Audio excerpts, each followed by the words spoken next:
Hello students, आज हम real numbers को बहुत ही आसान जुबान में पढ़ेंगे।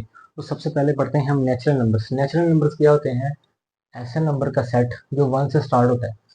अब नेचुरल नंबर्स को नेचुरल नंबर्स ही क्यों कहते हैं? नेचुरल नंबर्स मतलब नेचर, ये हमारी नेचर में है। कैसे? फॉर एग्जांपल, अगर एक बच्चा है जिसको अभी काउंटिंग आती ही नहीं है, नंबर्स का पता ही नहीं है, अगर हम उसके सामने एक एप्पल ला के रख दें तो उसके माइंड में आएगा ये कोई एक चीज पड़ी है, कोई एक चीज आई है। अगर मैं एक दूसरा एप्पल भी ला के रखूं फिर वो सोचेगा अब ये दो हो गया, दो चीजें होंगी या दो एप्पल हो गए, ठीक है।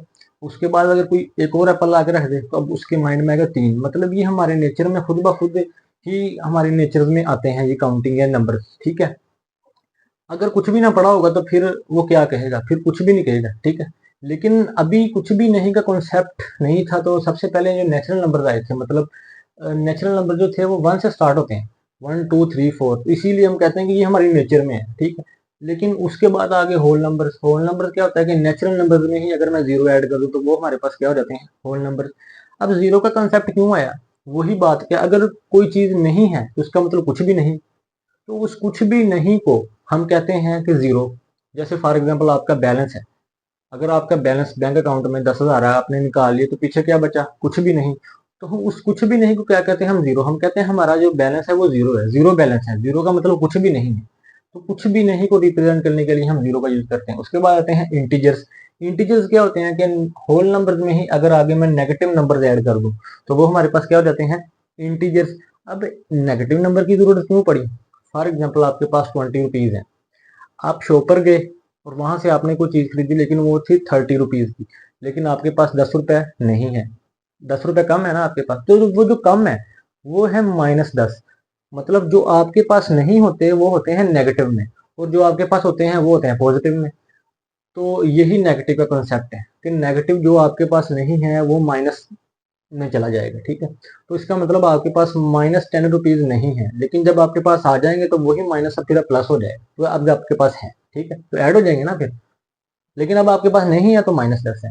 तो इसीलिए हमें नेगेटिव नंबर्स की जरूरत पड़ी, क्योंकि ये पहले नेचुरल नंबर बना, फिर होल नंबर बना, फिर इंटीजर्स बना, ठीक है। ऐसे ये कंटिन्यूस बनते रहे तो ऐसे नंबर ऐड होते रहे, इसीलिए ये एक ही सेट में बाद में उन्होंने कर दिए, ठीक है। अब ये जो रियल नंबर से पढ़ रहे हैं ना, वैसे ये इस टॉपिक का दूसरा नाम नंबर सिस्टम भी है। तो नंबर सिस्टम भी इसको कह सकते हैं। तो रियल नंबर पढ़ रहे हैं हम, ठीक है। तो रियल नंबर को पढ़ने के लिए ये कुछ नंबर हैं जो स्टार्ट से पढ़ रहे हैं, बेसिक आपने बचपन में पढ़ी हुई। अब उसके बाद आते हैं प्राइम नंबर। प्राइम नंबर क्या होते हैं कि ऐसे नंबर्स जिसके सिर्फ दो फैक्टर्स हों।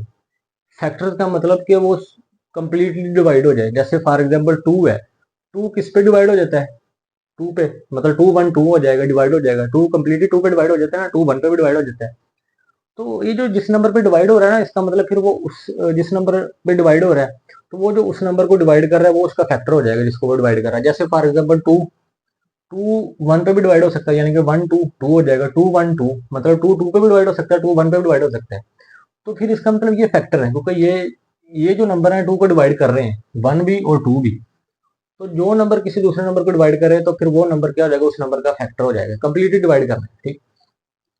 तो 2 के दो फैक्टर हो गए, ऐसे 3 के दो फैक्टर हैं। तो वो दो फैक्टर होने कौन से चाहिए? हमने कहा एक 1 और एक वो नंबर खुद हो। अगर तो ऐसा है, दो ही फैक्टर होने चाहिए, सिर्फ दो से ज्यादा है फिर नहीं। दो ही फैक्टर होंगे तभी हम कहेंगे ये नंबर प्राइम है। जैसे 2 के सिर्फ दो ही फैक्टर है, एक 1 और एक वो नंबर खुद, ये इसकी डेफिनेशन है, ठीक है। अब उसके बाद आ गया 3। 3 के भी दो फैक्टर हैं, एक है 1 और एक है वो नंबर खुद। ऐसे ही 5 के भी दो फैक्टर हैं, एक है 1 और एक वो नंबर खुद। तो इसका मतलब ये हमारे पास 2 3 5 ये हमारे पास क्या हो गए? प्राइम नंबर्स, ठीक है, जिसके एग्जैक्टली टू फैक्टर होने चाहिए। अब 2 से स्टार्ट होते हैं। 1 क्यों प्राइम नंबर नहीं है? 1 क्यों नहीं आया इसके सेट में? 1 इसीलिए नहीं आया क्योंकि 1 का सिर्फ एक ही फैक्टर है और वो खुद है। हम रिपीट नहीं करेंगे, बाद में कहेंगे सर हम दूसरा नंबर 1 फिर ऐड कर सकते हैं, तो दो फैक्टर हो गए ना, तो रिपीट नहीं करना। ऐसे तो फिर मैं एक और नंबर भी ऐड कर सकता हूँ, 3 भी बना सकता हूँ, 3 ही 1 बना सकता हूँ फैक्टर। कोई दूसरा बंदा 4 बना सकता है, कोई दूसरा बंदा 5 बना सकता है, ये तो फिर खत्म ही नहीं होगा सिलसिला। तो इसीलिए 1 हमारे पास क्या हो जाएगा? प्राइम नंबर नहीं है, उसका एक ही फैक्टर वो खुद है। तो इसका मतलब हम ये भी कह सकते हैं कि किसी भी नंबर के अगर दो डिफरेंट फैक्टर होने चाहिए। 1 तो फिर सेम हो गया ना, 1 के लिए तो सेम हो गया, लेकिन अब ये दो डिफरेंट फैक्टर है। 5 के भी, 3 के भी, 2 के भी डिफरेंट है, एक 1 है और एक वो नंबर खुद है, ठीक है। तो ये हमारे पास आगे प्राइम नंबर्स, ठीक है। तो वन इसीलिए प्राइम नंबर नहीं है। अब उसके बाद आता है कंपोजिट नंबर। कंपोजिट नंबर क्या होता है? कंपोजिट नंबर ऐसा है a number which has more than two factor, ऐसा नंबर जिसके दो से ज्यादा फैक्टर हो जाए, वो हो जाएगा हमारे पास कंपोजिट नंबर। ठीक है। अब जैसे फोर है, फोर किस पे कटता है? फोर वन पे भी जाता है, टू पे भी जाता है, फोर फोर पे भी जाता है, तो ये दो से ज्यादा फैक्टर तो हो गए, तो इसका मतलब फोर क्या है हमारे पास? Composite number. ऐसे ही सिक्स आ जाता है, सिक्स टू पे भी जाता है, वन पे भी जाता है, थ्री पे भी जाता है, और सिक्स सिक्स पे भी जाता है। तो सिक्स सिक्स के जो फैक्टर हो गए वो क्या हो गए? चार। इसका मतलब मोर देन टू हो गए, तो ये हमारे पास क्या आ गया? Composite number. ऐसे ही एट भी वन पे भी जाता है, एट पे भी जाता है, टू पे भी जाता है, फोर पे भी जाता है, इसके भी चार हो गए। तो मतलब मोर देन जो टू फैक्टर्स आ रहे हैं वो हमारे पास क्या होता है? Composite number. ठीक है। अब आ जाते हैं हम रैशनल नंबर्स पर। रैशनल नंबर हमारे पास कौन से नंबर होते हैं? ऐसे नंबर जो बटे की फॉर्म में हो, जैसे 2/3, 4/7, कोई भी नंबर जो बटे की फॉर्म में है वो हमारे पास होते हैं रैशनल नंबर। लेकिन अब बटे की फॉर्म में कंडीशन होती हैं, दो कंडीशन अगर वो बटा सेटिस्फाई कर दे, मतलब ये जो फ्रैक्शन है, अगर ये दो कंडीशन सेटिस्फाई कर दे तो हम कह देंगे कि ये बटा हमारे पास क्या है? Rational number. अदरवाइज वो रैशनल नहीं होगा। वो दो कंडीशन कौन सी है? मान लो मैं इनको जनरल लिख देता हूँ, ऊपर वाला नंबर को मान लो मैं कह देता हूँ पी है और नीचे वाला नंबर क्यू है, मतलब मैंने जनरल कर दिया फिलहाल। ऊपर भी कोई भी नंबर आ सकता है, नीचे भी कोई भी नंबर आ सकता है। ठीक है। तो ऊपर वाला नंबर हमारे पास पी है और नीचे वाला मान लो ऐसा, ऐसी फ्रैक्शन p/q सच दैट, ये कैसी होनी चाहिए? अगर ये फ्रैक्शन दो कंडीशन सेटिस्फाई कर दे तो हम कह देंगे कि ये हमारे पास क्या है? Rational number. अब वो फ्रैक्शन कौन सी दो कंडीशन है? ऊपर वाला नंबर p एंड नीचे वाला नंबर q। p और q ये बिलोंग करने चाहिए सेट ऑफ इंटीजर से, यानी कि ऊपर वाला नंबर और नीचे वाला नंबर आपका z में से आना चाहिए, जो हमने अभी पढ़ा सेट ऑफ इंटीजर्स। ठीक है, उसमें से आना चाहिए। ये पहली कंडीशन है। दूसरी कंडीशन हमारे पास ये है q does not equal to zero, और नीचे वाला नंबर जीरो ना हो। ठीक है, अगर ये दो कंडीशन सेटिस्फाई हो गई किसी भी फ्रैक्शन में तो हम कह देंगे कि ये हमारे पास क्या है? Rational number. जैसे अब ये देखो 2/3, ऊपर वाला नंबर जेड में आता है ना, हमें पढ़ा था, नीचे वाला नंबर भी जेड में आता है, और नीचे वाला जीरो भी नहीं है, दोनों कंडीशन सेटिस्फाई हो गई, तो ये हमारे पास क्या हो जाएगा? Rational number. -4/7 को चेक करें, -4 जेड में होता है, ऊपर वाला नंबर आ गया, 7 जेड में होता है, नीचे वाला नंबर भी आ गया, पहली कंडीशन सेटिस्फाई होगी। अब नीचे वाला नंबर जीरो भी नहीं है, तो ये हमारे पास क्या हो जाएगा फिर? Rational number. जेड में हमने देखा था ना, जेड हमारे पास ये ऐसा सेट है, 0 1 2 3, ये वाला हमने पढ़ा था, -1 -2 अप टू सोन, ये पीछे की तरफ, ये आगे की तरफ चल रहे हैं नंबर। ठीक है, तो ये जेड है, तो इस सेट की बात कर रहा था। तो अब जैसे मान लो -3/7 है, वही दो कंडीशन चेक करें इस फ्रैक्शन में। -3 जेड में है, बिल्कुल है, नीचे वाला नंबर 7 जेड में है, आगे 3 के आगे आता है 7, तो ये भी है, पहली कंडीशन सेटिस्फाई होगी। दूसरा नंबर, क्या नीचे वाला नंबर जीरो है? नहीं है, तो दूसरा नंबर हमने कहा कि नीचे वाला नंबर जीरो ना हो, तो ये दोनों कंडीशन सेटिस्फाई होगी इस फ्रैक्शन के लिए, तो ये हमारे पास क्या होगी? Rational number. ठीक है, तो ये दो कंडीशन चेक करनी है आपने हर फ्रैक्शन में। ठीक है। अब आ जाते हैं फॉर एग्जाम्पल √3/7, मान लो ये नंबर लिखा मैंने अगर, तो क्या ये √3 जेड में है? नहीं, हमारे पास जस्ट 3 जेड में है, √3 नहीं है, तो इसका मतलब पी ही, पहली कंडीशन ही सेटिस्फाई नहीं हुआ। हमने कहा पी एंड क्यू दोनों, ऊपर वाला भी और नीचे वाला, लेकिन यहाँ नीचे वाला तो है लेकिन ऊपर वाला नहीं है। हमने कहा नहीं, दोनों कंडीशन सेटिस्फाई होनी चाहिए, ऊपर वाला भी और नीचे वाला जेड में होना चाहिए। ठीक है, तो एक भी नहीं है तो इसका मतलब पहली कंडीशन सेटिस्फाई नहीं है। हमने एंड की बात की, एंड का मतलब दोनों, ऊपर वाला भी और नीचे वाला भी, और ठीक है, तो अब एक भी नहीं है, इसका मतलब फिर ये पहली कंडीशन सेटिस्फाई नहीं हुई, तो ये इसका मतलब जेड में नहीं। तो √3 तो जेड में नहीं है, लेकिन अगर √3 में लूँ, इसको अगर सोल्व करूँ, सोल्व करने के बाद अगर ये किसी ना किसी तरह जेड में चला जाए, तो तब हम कह देंगे कि अच्छा ये पहली कंडीशन सेटिस्फाई हो गई है, मतलब जेड में चला गया, तब हम इसको रैशनल कह सकते हैं। लेकिन ये √3 तो सोल्व होता ही नहीं, ऐसा ही है, आप कैलकुलेटर से करके देख लें या हाथ से करके देख लें, ये √3 सोल्व होता ही नहीं। इसका आंसर पॉइंट्स में आएगा, और पॉइंट वाले नंबर तो यहाँ है ही नहीं, हमारे यहाँ से सीधे सीधे नंबर है पॉइंट्स के बगैर। ठीक है, तो इसका मतलब फिर ये हमारे पास रैशनल नंबर नहीं है। लेकिन अगर मैं √4 लिखूं, /7 लिखूं, अब ये √4 को तो हम लिख सकते हैं ना 2 का स्केयर,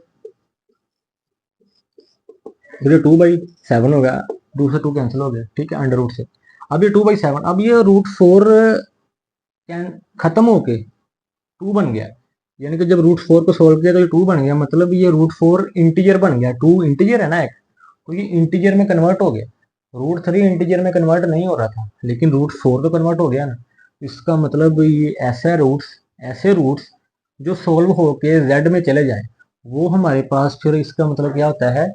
रैशनल नंबर्स। ठीक है, मतलब जेड में जाना चाहिए सोल्व होके, लेकिन अगर सोल्व होके नहीं जाते तो इसका मतलब फिर वो रैशनल नंबर नहीं है। अब ये देखें फ्रूट 4 = 2 आ गया, 7 नीचे आ गया, ऊपर वाली और नीचे वाला दोनों नंबर अब जेड में चले गए, और नीचे वाला 0 भी नहीं है, दोनों कंडीशन सेटिस्फाई हो गई हमारी। इसका मतलब ये हमारे पास क्या है, रैशनल नंबर।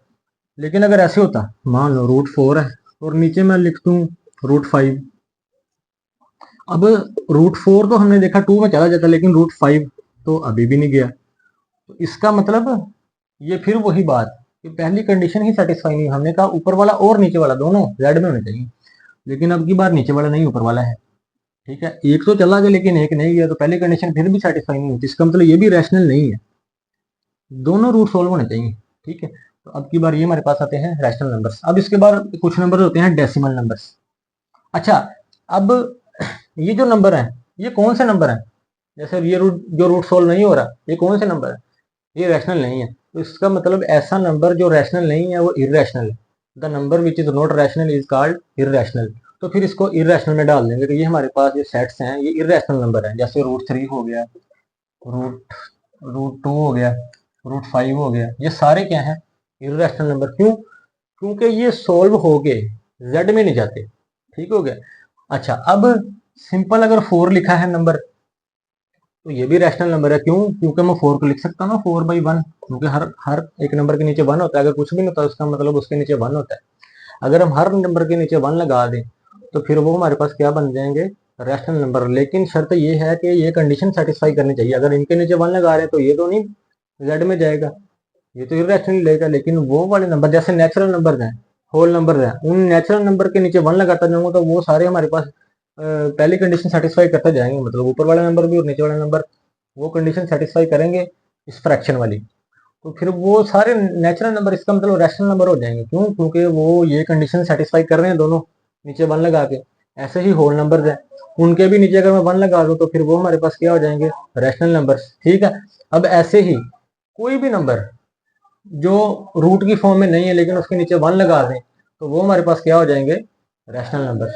ठीक है, अब उसके बाद हमारे पास ये, अब अगर कोई किसी भी नंबर के नीचे 0 है, ठीक है, फॉर एग्जाम्पल किसी भी नंबर के नीचे 0 है, तो ये तो होता है अनडिफाइंड, मतलब इसकी डेफिनेशन नहीं है। ठीक है, हमने कहा कि नीचे वाला 0 ना हो, लेकिन ऊपर वाला 0 हो सकता है। अगर 0/4 लिख दूं तो अब की बार ये हमारे पास रैशनल नंबर है। ठीक है, लेकिन नीचे वाला 0 ना हो। ठीक है, नीचे वाला 0 ना हो का मतलब क्या है, कि ये अनडिफाइंड होता है, इसकी डेफिनेशन नहीं है, आज तक इसका आंसर ही नहीं मिला। कोई ऐसा नंबर है, 4 को आप 0 पे डिवाइड करें, 0 को मैं किस नंबर से मल्टीप्लाई करूं कि आंसर मेरा 4 आ जाए। 0 के साथ कोई भी नंबर अगर मल्टीप्लाई हो तो आंसर क्या आता है मेरे पास, 0। 0 अगर 0 × 4 क्या होता है, 0। 0 × 1 क्या होता है, 0। कोई भी नंबर 0 से मल्टीप्लाई करे तो आंसर 4 आ जाता है।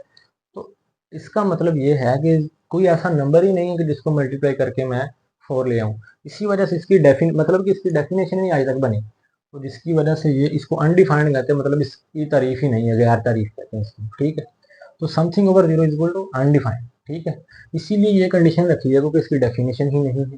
ठीक है, तो ये हमारे पास रैशनल नंबर का कंसेप्ट। एक रह गया डेसिमल नंबर्स। ठीक है, अब ये मान लो 1/3 है, 1/3, 1 को मैं 3 पे डिवाइड करूं तो क्या आता है, रैशनल नंबर ही ना, ये रैशनल नंबर है वैसे तो, क्योंकि ऊपर वाला नंबर और नीचे वाला नंबर जेड में है, ये कंडीशन दोनों सेटिस्फाई कर रहे हैं। लेकिन 1 को अगर मैं 3 पे डिवाइड करूं तो ये आता है 0.3333 अप टू समझ जा रहा है। तो इसको डिवाइड करने से जो नंबर आ रहा है वो रिपीटिंग आ रहा है पॉइंट के बाद, रिपीटिंग डेसिमल। ठीक है, इसको हम रिपीटिंग रिपीटिंग कहते हैं, रिपीटिंग और नॉन टर्मिनेटिंग, यानी कि ये नॉन टर्मिनेटिंग और रिपीटिंग डेसिमल है। अगर आपके पास ये 1/3 ना दी हो लेकिन जस्ट टू 0.33 दिया हुआ और आपसे पूछा जाए ये कौन सा नंबर है, रैशनल है या इरेशनल है, तो आप बिना सोचे ये कह देंगे कि ये रैशनल नंबर है। क्यों? क्योंकि इसकी जो फ्रैक्शन है वो क्या है हमारे पास, ये दो कंडीशन सेटिस्फाई कर रही है। ये जिस फ्रैक्शन से जो आ रहा है, ये जो आंसर जिस फ्रैक्शन से आया है वो रैशनल नंबर से आ रहा है। ठीक है, तो इसका मतलब ये इस यहाँ वापस आ सकते हैं। इसका एक तरीका होता है वापस आने का कि इसको 1/3 में कन्वर्ट करने का क्या तरीका है, तो वो उसकी ज़रूरत नहीं है, लेकिन वो तरीका होता है फ्रैक्शन में कन्वर्ट करने का। ठीक है, टर्मिनेटिंग, नॉन टर्मिनेटिंग और रिपीटिंग वाले का। ठीक है।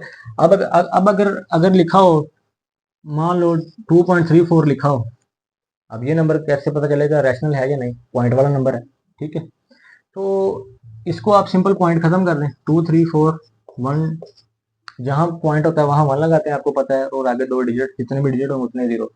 अब ये जो फ्रैक्शन बनी, ये दोनों कंडीशन सेटिस्फाई कर रही है, इसका मतलब जो टर्मिनेटिंग डेसिमल है वो भी रैशनल नंबर है, और हमारे पास जो non terminating but repeating decimal है वो भी हमारे पास क्या है?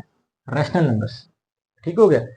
तो ये हमारे पास होते हैं सारे रैशनल नंबर। अभी रैशनल नंबर का कोई भी कंसेप्ट नहीं बचा, अब रह गया इररेशनल एक पार्ट, वो है पाई। पाई हमारे पास इररेशनल नंबर होता है। पाई इररेशनल क्यों होता है? क्योंकि इसकी जो वैल्यू है वो आती है 3.1415889256 अप टू 7। मतलब ये जो वैल्यू, ये नॉन टर्मिनेटिंग और नॉन रिपीटिंग है। ऐसा नंबर जिसकी वैल्यू नॉन टर्मिनेटिंग और नॉन रिपीटिंग हो, ये था नॉन टर्मिनेटिंग बट रिपीटिंग, ये रिपीट है। ये नॉन टर्मिनेटिंग भी है और नॉन रिपीटिंग दोनों ही है। ऐसा नंबर जो नॉन टर्मिनेटिंग और नॉन रिपीटिंग हो वो हमारे पास इररेशनल नंबर होता है। क्यों इररेशनल होता है? क्योंकि उसको हम फ्रैक्शन में कन्वर्ट नहीं कर सकते, वो फ्रैक्शन में कन्वर्ट नहीं होता। अगर वो फ्रैक्शन में कन्वर्ट नहीं होता फिर ये दो कंडीशन सेटिस्फाई नहीं होगी। जब ये दो कंडीशन सेटिस्फाई नहीं होगी तो फिर हमारे पास वो रैशनल भी नहीं रहेगा। इसीलिए हम इनको इररेशनल नंबर कहते हैं। जैसे ये √3 है ना, अगर आप इसको कैलकुलेटर से सॉल्व करें तो इसका आंसर नॉन टर्मिनेटिंग और नॉन रिपीटिंग आएगा। इसी वजह से हम इसको इररेशनल कहते हैं, क्योंकि ये फ्रैक्शन में तो कन्वर्ट होता ही नहीं, रैशनल वाली कंडीशन तो सेटिस्फाई ही नहीं करता। ठीक है। तो रैशनल में हमें चाहिए इंटीजर, ये तो इंटीजर फॉर्म में कन्वर्ट ही नहीं होता, ये तो नॉन टर्मिनेटिंग और नॉन रिपीटिंग रहता है। तो नॉन टर्मिनेटिंग और नॉन रिपीटिंग ऐसा नंबर है जो जिसका कोई भी मेथड नहीं है इसको फ्रैक्शन में कन्वर्ट करने का, जिसकी वजह से फिर इसको हम क्या कह देते हैं? Irrational number. ठीक है। और इररेशनल नंबर इसीलिए क्योंकि ये रैशनल नहीं है, क्योंकि रैशनल की कंडीशन अलग है। ठीक है। तो इसीलिए ये हमारे पास क्या है? Irrational number. अब एक होता है 22/7। 22/7 की वैल्यू है 3.14158। अब 14158 है ना, अब ये फिर रिपीट हो जाएगी 14158 14158, इस तरह से कुछ ये रिपीट है। तो तो ये जो पाई है ना, पाई, अब ये देखें इसकी वैल्यू देखें कुछ मिलती जुलती है इससे, पाई से। 22/7 की जो वैल्यू है ना, ये पाई की वैल्यू से कुछ मिलती जुलती है, यानी कि 14158 है। आगे जाके ये देखें डिफरेंट होगी, ये तो नॉन टर्मिनेट कर रहा है, ये भी नॉन टर्मिनेटिंग है, लेकिन ये रिपीट कर गया। ये कुछ डिजिट्स के बाद, 6 7 डिजिट्स के बाद रिपीट कर गया। ठीक है। जिसकी वजह से 22/7 क्या है हमारे पास? Rational number. लेकिन कुछ लोग इसको लिखते हैं पाई इज अप्रोक्सीमेट टू 22/7। मतलब ये 22/7 के करीब करीब है पाई की वैल्यू, पाई, यानी कि पाई इरेशनली है और 22/7 रैशनल है। लेकिन ये दोनों आपस में अप्रोक्सीमेट है, मतलब इनकी वैल्यू जो है ना ये आपस में मिलती जुलती हैं। लेकिन हमने पढ़ा था कि जो रिपीटिंग है, नॉन टर्मिनेटिंग और रिपीटिंग, वो हमारे पास क्या होता है? Rational number. तो इसी वजह से 22/7 तो रैशनल नंबर है, लेकिन ये पाई इररेशनल है। लेकिन ये अप्रोक्सीमेटली इक्वल का मतलब ये है कि ये तकरीबन इक्वल हैं, तो थोड़ा सा मिलकर इनकी वैल्यूज मिलती जुलती हैं, इनकी वैल्यूज जो है आपस में मिलती जुलती हैं। इसी वजह से हम कहते हैं कि ये हमारे पास क्या है? अप्रोक्सीमेट इक्वल है। ठीक है। अब रियल नंबर्स, जो रियल नंबर्स होता है वो होता है हमारे पास, इसको आर से रिप्रेजेंट करते हैं, और वो होता है रैशनल नंबर को, यानी कि ये इररेशनल नंबर को हम क्यू लिखते हैं, क्यू प्राइम, इसको क्यू प्राइम सेट लिखते हैं। जैसे इंटीजर्स को जेड से लिखते हैं, नेचुरल नंबर को एन लिखते हैं, होल नंबर को डब्ल्यू से लिखते हैं। इससे इसका सेट, इस सेट को हम वो कह देते हैं हमारे पास क्यू प्राइम। ठीक है। ये सारे ही आएंगे इसके अंदर।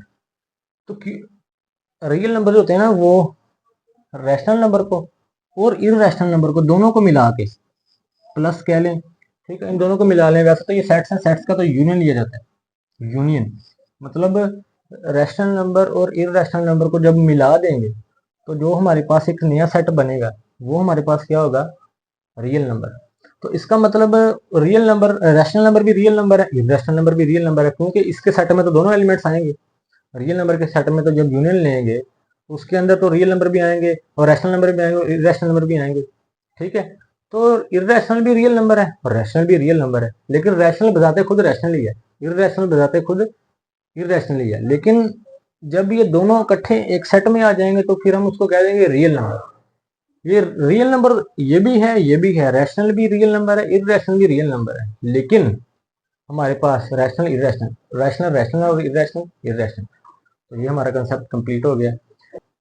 अगर आपको मेरी वीडियो अच्छी लगी हो तो इसको लाइक करें और मेरे चैनल को सब्सक्राइब करें, और मिलते हैं अगली वीडियो में।